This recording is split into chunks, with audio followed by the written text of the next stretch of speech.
नमस्कार मित्रांनो, मी किरण सूर्यवंशी मित्रांनो आणि एक नवीन व्हिडिओमध्ये तुमचं स्वागत। मित्रांनो, तुम्हा सर्वांना माहीतच असेल आपल्या राज्यात मुख्यमंत्री योजना दूत पदांची सरकारी मेगा भरती निघालेली आहे। यासाठी पदसंख्या पाहिली गेली तर 50,000 जागांसाठी ही पदसंख्या राहणार आहे। तर यासाठी तुम्हाला वयाची अट 18 ते 35 वर्ष आहे। तर यासाठी एक नवीन जी आर आला आहे। या जी आर मध्ये नक्की शासन निर्णय काय आहे, यामध्ये उद्दिष्ट कोणती ठेवली गेली आहेत, यामध्ये तुम्हाला कोणती कागदपत्रे लागणार आहेत, तुमची पात्रता काय असणार आहे, याची ए टू झेड संपूर्ण माहिती आपण या व्हिडिओमध्ये पाहणार आहे। तर व्हिडिओ नक्की शेवटपर्यंत पहा, व्हिडिओ जरा स्किप करू नका। तर चला तर मित्रांनो, व्हिडिओ सुरू करूयात। तर मित्रांनो, तुम्ही या जी आर मध्ये पाहू शकता, महाराष्ट्र राज्यात मुख्यमंत्री योजना दूत कार्यक्रमाच्या अंमलबजावणीबाबतचा हा जी आर 7 ऑगस्ट 2024 या रोजी घेण्यात आलेला आहे। तर या जी आर मध्ये तुम्ही पाहू शकता, महाराष्ट्र शासनाच्या विविध योजनांची प्रचार प्रसिद्धी करणे व त्यांच्या जास्तीत जास्त नागरिकांना लाभ मिळण्याच्या दृष्टीने त्यांच्या अर्थ सहाय्य करण्यासाठी 50,000 योजना दूत निवडण्यासाठी सन 2024-25 या आर्थिक वर्षापासून मुख्यमंत्री योजना दूत कार्यक्रम सुरू करण्यास या शासन मान्यता देण्यात आलेली आहे। तर याचे उद्दिष्ट असे आहे की महाराष्ट्र शासनाच्या माहिती व जनसंपर्क महासंचालनालय आणि मुख्यमंत्री कल्याण कक्ष यांच्यामार्फत संयुक्तपणे मुख्यमंत्री योजना दूत कार्यक्रम राबविला जाणार आहे। राज्यात कार्यरत प्रशासकीय यंत्रणेला मदत करण्याकरिता मुख्यमंत्री योजना दूत नेमले जातील। ग्रामीण भागात प्रत्येक ग्रामपंचायतीसाठी एक व शहरी भागात 5,000 लोकसंख्येसाठी एक योजना दूत या प्रमाणात एकूण 50,000 योजना दूतांची निवड करण्यात येईल।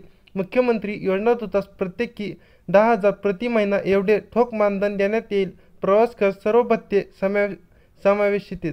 निवड झालेल्या मुख्यमंत्री योजना दूतासोबत 6 महिन्याचा करार केला जाईल व हा करार कोणत्याही परिस्थितीत वाढविण्यात येणार नाही।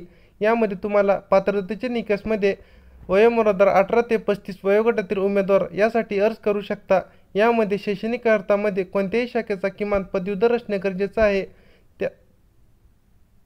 त्या पात्र उमेदवाराला संगणक ज्ञान आवश्यक, उमेदवाराकडे अद्ययावत मोबाईल असणे आवश्यक, उमेदवार हा महाराष्ट्राचा आदिवासी असणे आवश्यक, उमेदवारांचे आधार कार्ड असावे व त्याच्या नावाचे बँक खाते आधार संलग्न असावे।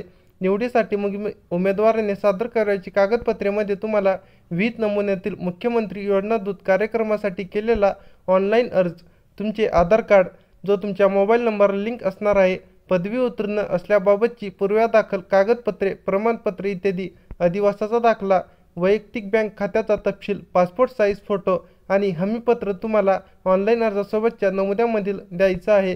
यामध्ये तुम्हाला नेमणूक प्रक्रिया नेमकी कशी आहे, यामध्ये तुम्हाला उमेदवारांच्या नोंदणीची व प्राप्त अर्जाच्या छाननीची प्रक्रिया माहिती व जनसंपर्क महासंचालनाद्वारे नियुक्त करण्यात आलेल्या बाह्य संस्थांमार्फत ऑनलाईनरित्या पूर्ण करण्यात येईल। सदरची छाननी उपरोक्त परिच्छेदात नमूद केलेल्या पात्रतेच्या निकषानुसार करण्यात येईल। तर अशा प्रकारे तुम्हाला यामध्ये निवड झालेल्या योजना दूतांचे करावयाचे कामेमध्ये तुम्हाला योजना दूत संबंधित जिल्हा माहिती अधिकारी त्यांच्या संपर्कात राहून जिल्ह्यातील योजनांची माहिती घेतील।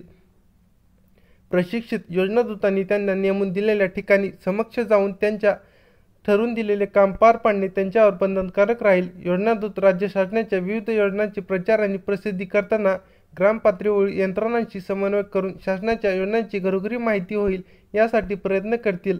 यासाठी तुम्हाला काही यामध्ये दिलेले आहेत। तर अशा प्रकारे तुम्हाला काही यामध्ये तुम्हाला जबाबदाऱ्या बाह्य संस्थांमार्फत करावयाची कामे, नोंदणी करणे। तर अशा प्रकारचा हा जी आर होता। तर आशा करतो की तुम्हाला हा व्हिडिओ आवडला असेल, तर व्हिडिओला नक्की तुम्ही लाईक करा आणि आपल्या चॅनलवर जर तुम्ही नवीन असाल तर चॅनलला सबस्क्राईब करून ठेवा। या जी आरची लिंक मी डिस्क्रिप्शन बॉक्समध्ये दिलेली आहे, त्यावर तुम्ही टॅप करून हा जी आर तुम्ही डाउनलोड करू शकता।